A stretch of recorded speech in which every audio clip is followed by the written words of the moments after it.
5.3 մագնիտուդով երկրաշարժ է տեղի ունեցել Մյանմայի մայրաքաղաք Նայպիտավ քաղաքից 10 կիլոմետր դեպի արևմուտք։ Այս մասին հայտնել է Թայլանդի օդերևութաբանական վարչությունը։ Դրա տվյալներով երկրաշարժը գրանցվել է ապրիլի 13-ին տեղական ժամանակով 03:02-ին, իսկ աղբյուրը գտնվել է 10 կիլոմետր խորության վրա։ Երկրի տարբեր հատվածներում 3.4-ից 3.9 մագնիտուդ ուժգնությամբ ցնցումներ են գրանցվել։ Ավերածությունների կամ զոհերի մասին տեղեկություններ չկան։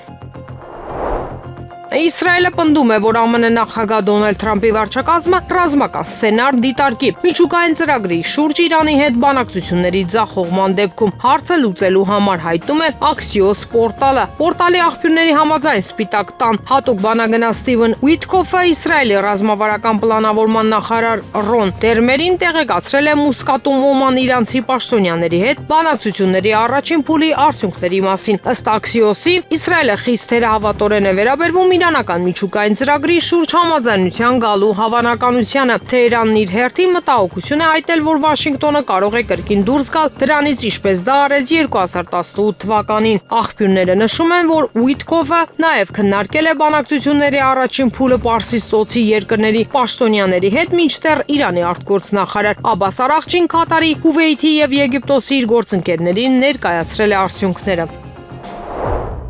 ԱՄՆ նախագահ Դոնալդ Թրամփը հայտարարել է, որ ծրագրում է շուտով որոշում կայացնել Իրանի վերաբերյալ։ Մենք շատ շուտով որոշում կկայացնենք Իրանի վերաբերյալ, ասել է նա իր ինքնաթիռում Սպիտակ տան մամուլի կենտրոնի լրագրողների հետ զրույցում։ Ապրիլի 12-ին Օմանում կայացել են Թեհրանի եւ Վաշինգտոնի ներկայացուցիչների միջև իրանական միջուկային ծրագրի շուրջ ստեղծված իրավիճակի կարգավորման առաջին խորհրդակցությունները։ Ինչպես հայտնում են Իսլամական Հանրապետության արտաքին գործերի նախարարությունից, հանդիպումն անցել է կառուցողական եւ հանգիստ մթնոլորտում եւ կողմերը պայմանավորվել են շարունակել խորհրդակցությունները։ Եմենի ապստամբ Անսար Ալլահ շարժման հութիները խոցել են ամերիկյան MQ-9 Reaper անօդաչու թռչող սարքը երկրի հյուսիս-արևմուտքում գտնվող Հաջա նահանգի երկնքում։ Այսպիսի հայտարարություն է արել ապստամբների կողմից ձևավորված զինված ուժերի ներկայացուցիչ Յահյա Սարիան։ Մեր հակաօդային պաշտպանության ուժերին հաջողվել է խոցել թշնամու MQ-9 անօդաչու թռչող սարքը, որը թշնամական առաքելություն էր իրականացնում Հաջա նահանգի երկնքում, ասել է Սարիան հութիներին պատկանող Ալ-Մասիրա հեռուստաալիքի եթերում։ Անսար Ալլահի ռազմական խոսնակը հայտնել է, որ այն խոցվել է տեղական արտադրության երկիրոտ հրթիռով։ Նրա խոսքով, սա ապստամբների կողմից Եմենի օդային տարածքում 2 շաբաթվա ընթացքում ոչնչացված այս տեսակի 4-րդ անօդաչու թռչող սարքն է, իսկ Գազայի հատվածում հակամարտության սրումից հետո 19-րդը։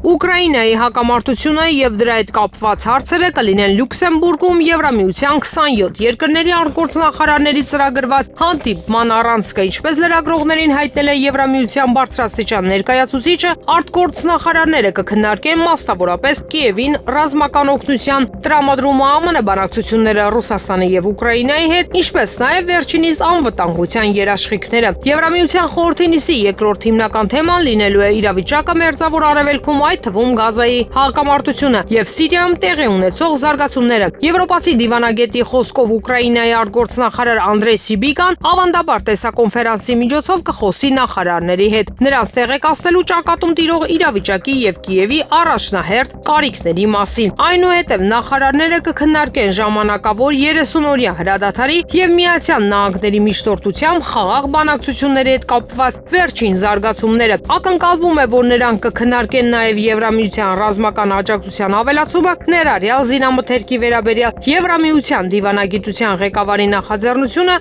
ինչպես նաև Ուկրաինայի անվտանգության երաշխիքները։ Առևտրային պատերազմը, որ ԱՄՆ նախագահ Դոնալդ Թրամփը հայտարարել է Չինաստանին, դատապարտված է ձախողման, ասվում է բրիտանական Financial Times 30 հոդվածում։ Հոդվածի հեղինակի կարծիքով կա 3 պատճառ, թե ինչու են ամերիկացի առաջնորդի ծրագրերը ձախողվելու։ Երկրների մեծ մասն այժմ հասկանում է, որ Թրամփի խորհրդականների կողմից ներկայացված տարբեր տնտեսական փաստարկները պարզապես պատուհան են, քանի դեռ Թրամփն իշխանության է, ԱՄՆ-ի վրա չի կարելի հույս դնել եւ ոչ մի առողջ առաջնորդ չի միանա նրան հռչակրած արշավանքին ընդդեմ Չինաստանի, ասվում է հոդվածում։ Թրամփի ապագա պարտության երկրորդ պատճառը ԱՄՆ արտաքին քաղաքականության կախվածությունն է պետական պարտքի շուկայից, պարզաբանում է հոդվածի հեղինակը։ Թրամփը ստիպված եղավ հրաժարվել բարձր մաքսատուրքերից շուկայի բացասական արձագանքից հետո։ Այդպիսով Թրամփը կորցրեց իր լծակները առևտրային բանակցություններում։ Նա չի կարող կրկին բարձրացնել տոկոսադրույքները, քանի որ Գանձապետարանի շուկան նորից կապստամբի, ասվում է հոդվածում։ Ամերիկյան ավիացիան 3 հարված է հասցրել Եմենի Սանայի նահանգում գտնվող կերամիկայի գործարանին, հաղորդում է հութիներին առընթեր Ալ-Մասիրա հեռուստաալիքը։ ԱՄՆ-ն 3 ավիահարված է հասցրել Սանա նահանգի Բանի Մաթար թաղամասում գտնվող Աս-Սավարի կերամիկայի գործարանին, ասվում է հաղորդագրության մեջ։ Հեռուստաալիքի տվյալներով հարձակման հետևանքով 5 մարդ է զոհվել։ Եմենի առողջապահության նախարարությունը նույնպես հայտնել է 10 վիրավորի մասին։ ԱՄՆ-Իրան բանակցությունների երկրորդ փուլը կարող է տեղի ունենալ ապրիլի 19-ին Հռոմում, հայտնում է Axios-ը հղում անելով աղբյուրներին։ Սպասվում է, որ ԱՄՆ-ի եւ Իրանի միջև միջուկային ծրագրի շուրջ բանակցությունների երկրորդ փուլը տեղի կունենա շաբաթ օրը Հռոմում, ասվում է պորտալի հոդվածում։ Ըստ հրատարակության աղբյուրների հանդիպման անցկացման վայրի փոփոխությունն առաջարկել է ամերիկյան կողմը։ ԱՄՆ Վաշինգտոն նահանգի շրջակայքում գտնվող սահմանամերձ քաղաքների տնտեսությունը մեծապես կախված է կանադացի զբոսաշրջիկներից եւ այն անկում է ապրել, քանի որ կանադացիները բոյկոտել են նման այցելությունները։ Ի պատասխան ԱՄՆ նախագահ Դոնալդ Թրամփի կողմից սահմանված մաքսատուրքերի։ Այս մասին ապրիլի 13-ին հայտնել է NBC News-ը։ Դրանցից մեկը Բլեն քաղաքն է, որտեղ կանադացիները գալիս էին ավելի էժան բենզին ու տարբեր ապրանքներ գնելու։ Սակագների առկայության դեպքում նման ճանապարհորդությունները թանկացել են, ուստի կանադացիները նախընտրում են մնալ տանը։ Վերջին մի քանի ամիսների ընթացքում վաճառքները նվազել են 40-ից 50%-ով։ Այս մասին ասել է Բլենում գտնվող Chevron կայանի մենեջեր Մայք Հիլը։ Նա ավելացրել է, որ մարդիկ դադարել են քաղաք գալ եւ շրջապատում ուղղակի ոչ ոք չկա։ Վանկուվերի քոլեջի թոշակի անցած պրոֆեսոր Թոմ Միլսն ասել է, որ 1 տարի առաջ 6 անգամ այցելել է Միացյալ Նահանգներ, սակայն դադարեցրել է ճանապարհորդությունները այն բանից հետո, երբ Թրամփը մաքսատուրքեր սահմանեց խուսափելու արտասահմանյան գազ գնելուց եւ ամերիկյան ռեստորաններում սնվելուց։ Ես զայրացած եմ Թրամփի վարչակազմի վրա մեր նկատմամբ ամբարտավան եւ ճնշող վերաբերմունքի համար։ Ես տխրում եմ, որ շատ աշխատողներ եւ ձեռնարկություններ կարող են տուժել մեր գործողություններից, բայց մենք կանենք հնարավոր ամեն ինչ խուսափելու ԱՄՆ աջակցությունից, ասել է Միլսը։ Գյումրի համայնքի ընտրություններում մեր քաղաքը դաշինքի ցուցակը գլխավորող ԱԺ-պատգամավոր Մարտուն Գրիգորյանը ավականու մանդատից հրաժարվելու դիմում էր ներկայացրել թիվ 31 ընտրատարածքային հանձնաժողով։ Հանձնաժողովը գրանցումն ուժը կորցրած է ճանաչել, այսպիսով Մարտուն Գրիգորյանն ավականու անդամության ինքնաբացարկ է հայտնել։ Հայերում ԱՄՆ դեսպանությունը հայտարարություն է տարածել ոչ ներգաղթային վիզայի դիմորդների համար, հորդորելով խրախուսել ԱՄՆ-ում ապօրինի գտնվող անձանց հեռանալը երկրից։ Եթե ճանաչում եք Միացյալ Նահանգներում ապօրինի գտնվող անձանց, խրախուսեք նրանց հեռանալ, նախքան պետական մարմինների կողմից բացահայտվելը։ Բոլորի համար ուղերձը պարզ է՝ կատարեք ճիշտ ընտրություն, հետևեք օրենքին եւ մի վտանգեք ձեր անվտանգությունը, ձեր ընտանիքը կամ ձեր ապագան, ասված է հայտարարության մեջ։ Այսօր արցախցիները բողոքի ցույցեր կիրականացնեն արտգործնախարարության եւ դատախազության շենքերի առջեւ։ Արցախցիների իրավունքների պաշտպանության խորհուրդը հայտարարություն է տարածել։ Հարգելի հայրենակիցներ, եւս մեկ անգամ ցանկանում ենք տեղեկացնել, որ արցախցիների իրավունքների պաշտպանության խորհուրդն այսօր ապրիլի 14-ին ժամը 11:00-ին պլանավորում է բողոքի ակցիաներ արտգործնախարարության եւ դատախազության շենքերի առջեւ, ներկայացնելու մեր վերաբերելի պահանջները։ Մասնավորապես արտգործնախարարության առջեւ ներկայացնելու ենք մեր պահանջները եւ կոնկրետ քայլեր հավաքական վերադարձի, հայգերիների ազատ արձակման, Արցախի մշակութային ժառանգության ու մասնավոր սեփականության պաշտպանության, ՄՔԴ պետական դիմումի ներկայացման, միջազգային դատական գանգատներից չհրաժարման եւ ԵԱՀԿ Մինսկի խմբի չլուծարման վերաբերյալ։ Իսկ դատախազությանը հաղորդում ենք ներկայացնելու արցախցիների դեմ ատելություն քարոզելու դեպքերի վերաբերյալ եւ պահանջելու ենք բացատրություն տալ Արցախում կոռուպցիոն երևույթների վերաբերյալ հաղորդումների հիմքում իրականացվող քրեական վարույթների ընթացքի մասին։ Միասին հանուն մեր իրավունքների, ասված է հայտարարության մեջ։ Այսօր առավոտից Անաստաս Միկոյան 64 շենքի բնակիչները փակել են Անաստաս Միկոյան փողոցը Եղվարդի խճուղում, բարձրաձայնելով մի շարք խնդիրներ, որոնք առնչվում են պետական տեղական ինքնակառավարման եւ իրավապահ մարմինների լիազորություններին։ Այս մասին Facebook-ի իր էջում գրել է Երևանի քաղաքապետի խոսնակ Հայկ Կոստանյանը։ Տեղեկացնում են, որ Երևանի քաղաքապետ Տիգրան Ավինյանը ներկայումս գտնվում է գործուղման մեջ։ Քաղաքապետը բնակիչներին կընդունի ապրիլի 16-ին, գրել է նա։ Ապրիլի 13-ին ԱՄՆ նախագահ Դոնալդ Թրամփը իր Trump International գոլֆի ակումբում բացել է իր հուշարձանը։ Ավելի քան 2 մետր բարձրությամբ արձանը ամերիկացի առաջնորդի նվիրել է գործարար Էնթոնի Կոնստանտինոն, ով իրադարձության մասին պատմել է նաև X սոցիալական ցանցում։ Հրատարակությունը նշում է, որ Թրամփն ու Կոնստանտինոն հանդիպել են հուշարձանի մոտ, մինչ ԱՄՆ նախագահը գնացել էր գոլֆ խաղալու։ Գործարարը նշել է, որ երբ առաջին անգամ տեսել է հուշարձանը, ամերիկացի առաջնորդը հպարտությունից փայլել է։ Նախագահը լավ տրամադրություն ուներ, կատակում էր, հաճել էր դա տեսնել, նշել է Կոնստանտինոն։ Թուրքիան կշարունակի դիվանագիտական ջանքերը Սիրիայի դեմ սահմանված պատժամիջոցները չեղարկելու ուղղությամբ։ Այս մասին հայտարարել է Թուրքիայի նախագահ Ռեջեփ Թայիփ Էրդողանը Սիրիայի ժամանակավոր ղեկավար Ահմեդ Ալ-Շարայի հետ հանդիպմանը, որը տեղի է ունեցել Անտալիայի դիվանագիտական ֆորումի շրջանակներում։ Հանդիպմանը քննարկվել են Թուրքիայի եւ Սիրիայի երկկողմ հարաբերությունները, տարածաշրջանային եւ գլոբալ հարցեր։ Նախագահ Էրդողանն ասել է, որ Թուրքիան կշարունակի դիվանագիտական ջանքերը Սիրիայի դեմ սահմանված միջազգային պատժամիջոցները չեղարկելու ուղղությամբ։ Նա նաև խոսել է Սիրիայի հետ առևտրատնտեսական համագործակցության վերականգնմանն ուղղված ջանքերի ակտիվացման եւ այլ ոլորտներում ձեռնարկվող քայլերի գնահատման անհրաժեշտության մասին։ Բանակցություններից հետո հայտնել է Թուրքիայի ղեկավարի վարչակազմը։ Էրդողանը նաև վստահեցրել է, որ Թուրքիան կշարունակի ջանքեր գործադրել հարևան երկրում կայունություն ապահովելու համար։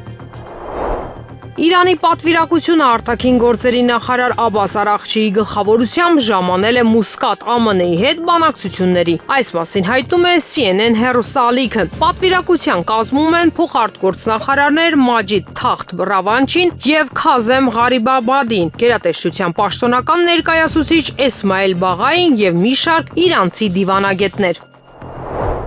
Միացյալ Նահանգների վարչակազմը թույլ չի տա Իրանին միջուկային զենք ձեռք բերել։ Այս մասին ուրբաթ օրը հայտարարել է ԱՄՆ նախագահ Դոնալդ Թրամփը։ Նախագահական ինքնաթիռում լրագրողները նրան հարցրել են շաբաթ օրը Իրանի հետ բանակցություններում ամերիկյան կողմի նպատակների մասին։ Ես ուզում եմ, որ նրանք միջուկային զենք չունենան։ Ես ուզում եմ, որ Իրանը լինի գեղեցիկ, մեծ, երջանիկ երկիր, բայց նրանք չեն կարող միջուկային զենք ունենալ, եւ մենք շաբաթ օրը խորհրդակցություններ կունենանք նրանց հետ։ Մենք մեծ հանդիպում ունենք նրանց հետ։ Ես ցանկանում եմ, որ Իրանը բարգավաճի, բայց նա չի կարող միջուկային զենք ունենալ, ընդգծել է Թրամփը։ Ապրիլի 12-ին Օմանում կկայանա ԱՄՆ-ի եւ Իրանի ներկայացուցիչների հանդիպումը, որտեղ նրանք նախատեսում են քննարկել իրանական միջուկային ծրագրի շուրջ ստեղծված իրավիճակի կարգավորման պարամետրերը։ Ուկրաինայի եւ Ռուսաստանի հարցերով ԱՄՆ նախագահի հատուկ բանագնաց Քիթ Քելոգը հայտարարել է, որ բրիտանական The Times թերթը խեղաթյուրել է իր խոսքերը եւ որ նա նկատի չի ունեցել ուկրաինական տարածքի բաժանումը։ Times-ի հոդվածը խեղաթյուրեց իմ ասածը, ես խոսում էի Ուկրաինայի ինքնիշխանությանն աջակցող կայունության ուժերի մասին։ Երբ ես քննարկում էի բաժանման մասին, ես խոսում էի դաշնակիցների պատասխանատվության, գոտիների մասին, բացառությամբ ամերիկյան զորքերի։ Ես նկատի չունեի Ուկրաինան բաժանելը, գրել է նա X-ում։ Ավելի վաղ The Times-ը հայտնել էր, որ ըստ Քելոգի Ուկրաինան հետ պատերազմյան Բերլինի օրինակով կարող է բաժանվել եվրոպական երկրների եւ Ռուսաստանի միջև վերահսկողության գոտիների։ Բրազիլիայի նախագահ Լուիս Ինասիո Լուլա դա Սիլվան մայիսին կայցելի Չինաստան հանդիպելու Չինաստանի նախագահ Սի Ցինփինի հետ։ Այս մասին հայտնում է Reuters-ը վկայակոչելով Բրազիլիայի կառավարությանը։ Սա կլինի Բրազիլիայի ղեկավարի եւ Չինաստանի նախագահի երրորդ հանդիպումը պաշտոնը ստանձնելուց հետո։ Չորրորդ հանդիպումն արդեն նախատեսված է հուլիսին։ Երկկողմ հանդիպումների կայուն տեմպը ընդգծում է Բրազիլիայի ջերմ հարաբերությունները իր խոշորագույն առևտրային գործընկերոջ հետ, ինչը բրազիլացի դիվանագետն անվանել է անխուսափելի, քանի որ աշխարհը համարվում է ԱՄՆ նախագահ Դոնալդ Թրամփի անկանխատեսելի առևտրային քաղաքականությանը, գրում է գործակալությունը։ ԱՄՆ նախագահ Դոնալդ Թրամփը բաց է Չինաստանի հետ առևտրային գործարքի համար։ Սպիտակ տան մամուլի քարտուղար Քերոլայն Լևիտը լրագրողների համար հերթական ճեպազորություն ասել է։ Այս մասին մեկնաբանելով Պեկինի դեմ Վաշինգտոնի ներմուծման մաքսատուրքերի կտրուկ բարձրացումը եւ նրա պատասխան քայլերը։ Նախագահը շատ հստակ ասել է, որ բաց է Չինաստանի հետ գործարքի համար, ասել է ԱՄՆ առաջնորդի խոսնակը։ Նա լավատես է, ավելացրեց Լևիտը, նկատի ունենալով Թրամփի Չինաստանի եւ Միացյալ Նահանգների առևտրային գործարքի հասնելու հեռանկարները։ Եթե Չինաստանը շարունակի հակահարված տալ, դա լավ չի լինի Չինաստանի համար, ասել է Սպիտակ տան պաշտոնյան։ Սենեգալը մտադիր է միանալ BRICS-ին եւ բանակցություններ է վարում այս ասոցիացիայի անդամների հետ։ Այս մասին հայտարարել է երկրի արտգործնախարար Յասին Ֆոլը։ Սենեգալն այն երկրներից է, որին դուր է եկել BRICS-ի ստեղծումը եւ բանակցություններ է վարում երկրների այս խմբի հետ դրա մաս դառնալու համար, մեջբերում է Seneplus պորտալը նրա խոսքերը։ Նախարարի խոսքով Սենեգալն ունակ է դրական դերակատարություն ունենալ այս միությունում։ Սենեգալը կարող է նպաստել BRICS-ին իր կայունության, ռեսուրսների եւ արդյունաբերությունը զարգացնելու ցանկության շնորհիվ, ավելացրել է նա, ընդգծելով, որ BRICS ձևաչափը ավելի շատ տարածք է տրամադրում կարծիքների փոխանակման եւ առևտրային ռեսուրսների հասանելիության համար։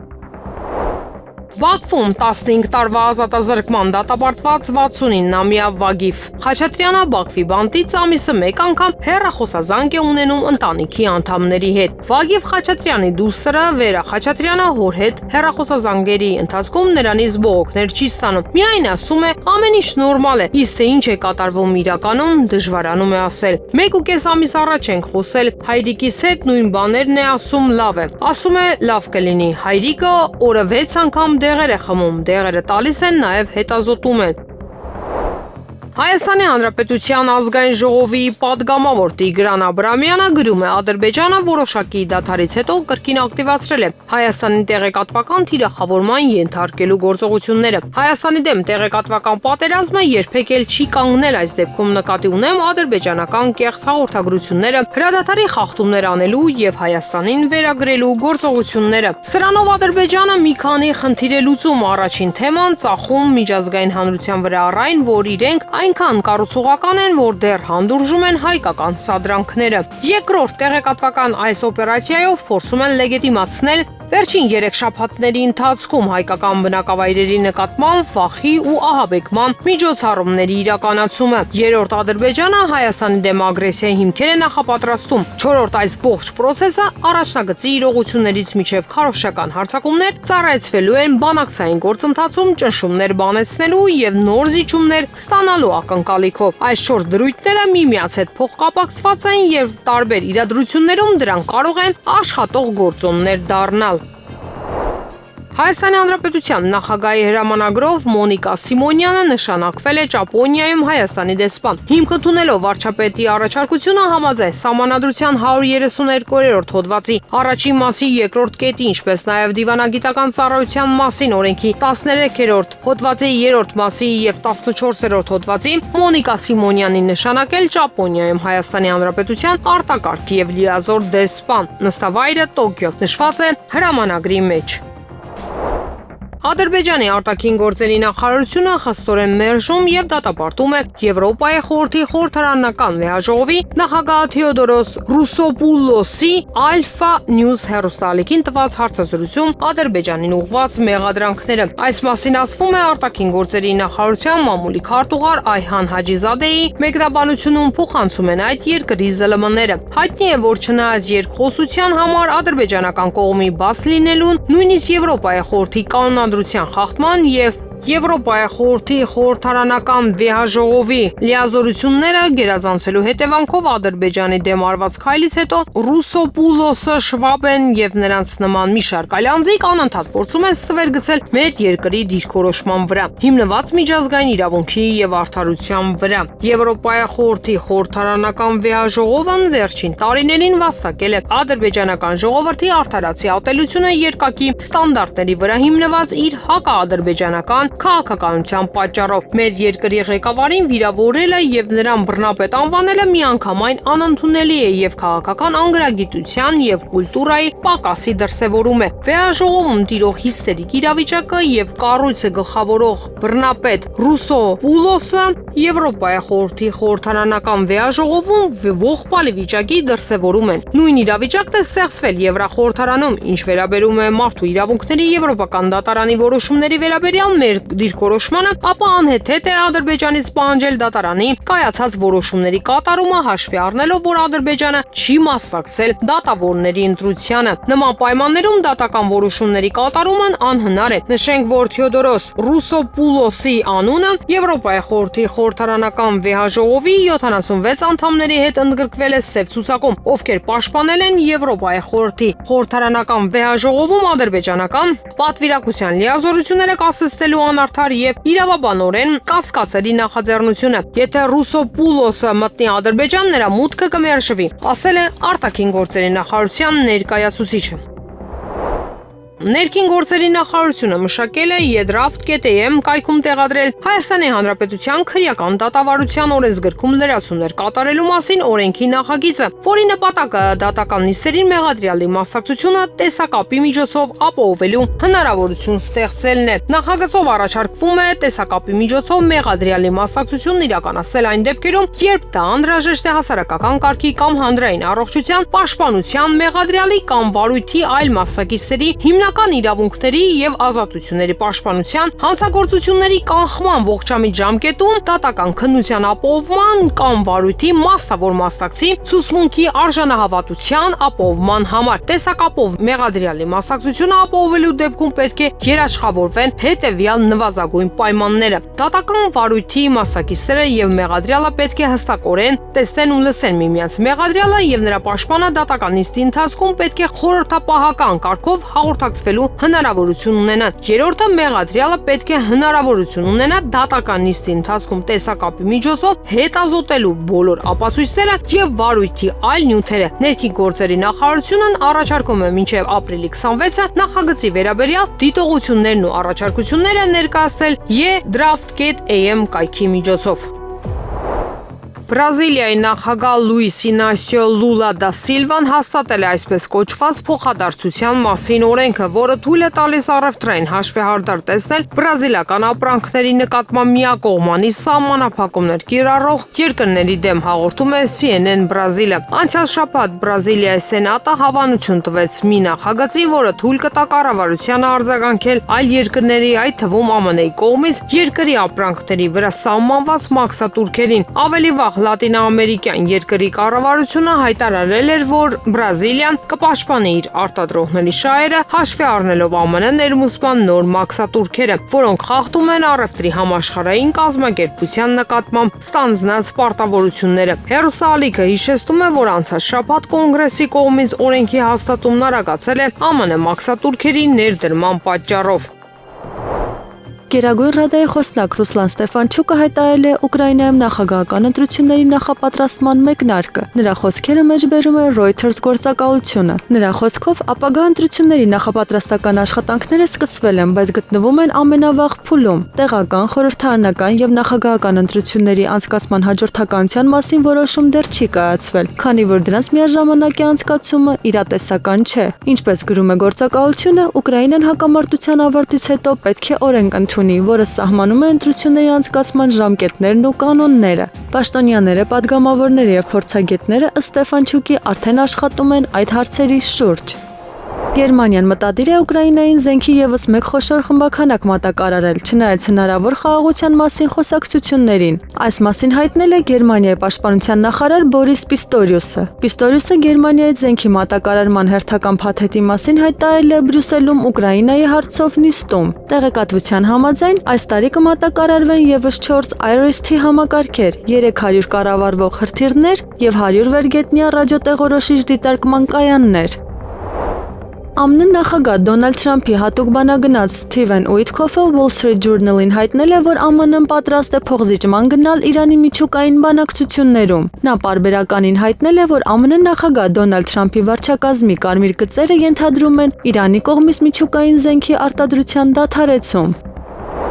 Ուկրաինայի պատվիրակությունն ուրբաթ այցելել է Վաշինգտոն, Միացյալ Նահանգների հետ հանկարծությունաբերական համաձայնագրի շուրջ տեխնիկական բանակցությունների նոր փուլի համար, հաղորդում է New York Times-ը։ Ուկրաինայի պատվիրակությունը Վաշինգտոնում է համաձայնագրի շուրջ բանակցությունների նոր փուլի համար, որը Միացյալ Նահանգներին զգալի մասնաբաժին կտրամադրի Ուկրաինայի բնական պաշարներից, հաղորդում է պարբերականը։ Ուկրաինացի պաշտոնյաները հայտնել են, որ բանակցությունները կտևեն 2 օր եւ կլինեն տեխնիկական բնույթի։ Բարձրաստիճան պաշտոնյաների մասնակցություն չի սպասվում։ ՌԴ նախագահ Վլադիմիր Պուտինն ու ամերիկացի առաջնորդի հատուկ բանակնած Սթիվ Ուիթքոֆն ավարտել են բանակցությունները։ Այս մասին հայտնում են տեղական ԶԼՄ-ները։ Հանդիպումը տևել է 4.5 ժամ, այն փակ ձևաչափով անցկացվել է Սանկտ Պետերբուրգի նախագահական գրադարանի շենքում։ Ինչպես տեղեկացրել են Կրեմլից, բանակցությունների թեման եղել է ուկրաինական կարգավորման ասպեկտները։ ՌԴ նախագահի մամուլի քարտուղար Դմիտրի Պեսկովը հայտնել է, որ այս հանդիպումից հետո Պուտինը կարող է հեռախոսազրույց ունենալ Ամերիկայի առաջնորդ Դոնալդ Թրամփի հետ։ Աֆղանստանի իշխանությունները նոր ճամբարներ են կառուցում Պակիստանից արտաքսվող փախստականների համար։ Աֆղանական պակիստանյան սահմանի Թորխամ անցակետում հայտնում են աֆղանական լրատվամիջոցները։ Ուրբաթ օրը Աֆղանստանի փոխվարչապետ Աբդուլ Սալամ Հանաֆին փախստականների եւ հայրենադարձության նախարարության պաշտոնյաների ուղեկցությամբ այցելել է Նանգարհար նահանգ բացելու Քասիմաբադ կոչվող նոր ֆիլտրացիոն ճամբարը, որը նախատեսված է մինչև 4000 միգրանտների տեղավորելու համար, հաղորդում է RTA պետական հեռուստատեսությունը։ Հեռուստաալիքի տվյալներով ճամբարը զբաղեցնում է ավելի քան 12 քառակուսի հեկտար տարածք եւ ունի բոլոր անհրաժեշտ ենթակառուցվածքները։ Հանաֆին նաեւ այցելել է Օմարի փախստականների ճամբարը Թորխամ անցակետի մոտ, որտեղ նա դիմել է բնակիչներին, խոստանալով հնարավոր օգնություն եւ դատապարտել Պակիստանի իշխանություններին Աֆղանստանի քաղաքացիների նկատմամբ իրենց անբարյացակամ քաղաքականության համար։ Ռուսաստանի արտգործնախարար Սերգեյ Լավրովը Անտալիայի դիվանագիտական ֆորումի շրջանակներում հանդիպում է ունեցել Իրաքյան Քրդստանի նախագահ Նեչիրվան Բարզանիի հետ։ Այս մասին հայտնել է Ռուսաստանի Դաշնության արտաքին գործերի նախարարության պաշտոնական ներկայացուցիչ Մարիա Զախարովան իր Telegram ալիքում։ Բանակցությունները Ռուսաստանի արտգործնախարար Սերգեյ Լավրովի եւ Իրաքի քրդական ինքնավար շրջանի նախագահի միջև Անտալիայում գրել է դիվանագետը։ Լավրովը նախորդին ժամանել էր Անտալիա մասնակցելու դիվանագիտական ֆորումին, նախատեսված է նրա ելույթը եւ մի շարք երկկողմ հանդիպումներ։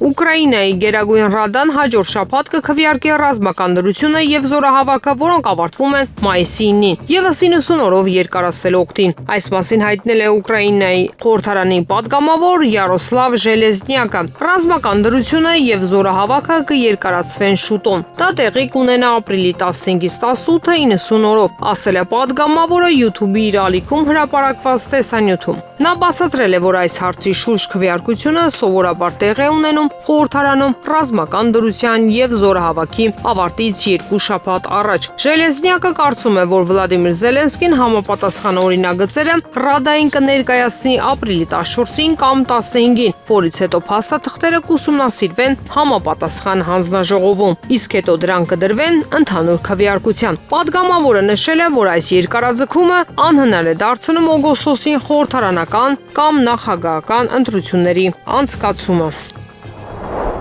Իրանի արտաքին գործերի նախարար Աբբաս Արաղչին Օմանի իր գործընկեր Բադր Բեն Համադ Բեն Համուդ Ալ-Բուսայդիի հետ հանդիպման ժամանակ նրան է փոխանցել Թեհրանի դիրքորոշումը հետագայում ԱՄՆ պատվիրակությանը փոխանցելու համար։ Այս մասին հայտնել է Իսլամական Հանրապետության արտաքին գործերի նախարարությունը։ Նաև Իրանի եւ ԱՄՆ-ի միջև անուղղակի բանակցություններին համահունչ արտաքին գործերի նախարարը Օմանի արտգործնախարարության ղեկավարին է փոխանցել Իրանի հիմնական վեկտորներն ու դիրքորոշումները։ Հետագայում հակառակ կողմին փոխանցելու համար ասվում է գերատեսչության Telegram ալիքում հրապարակված հաղորդագրության մեջ։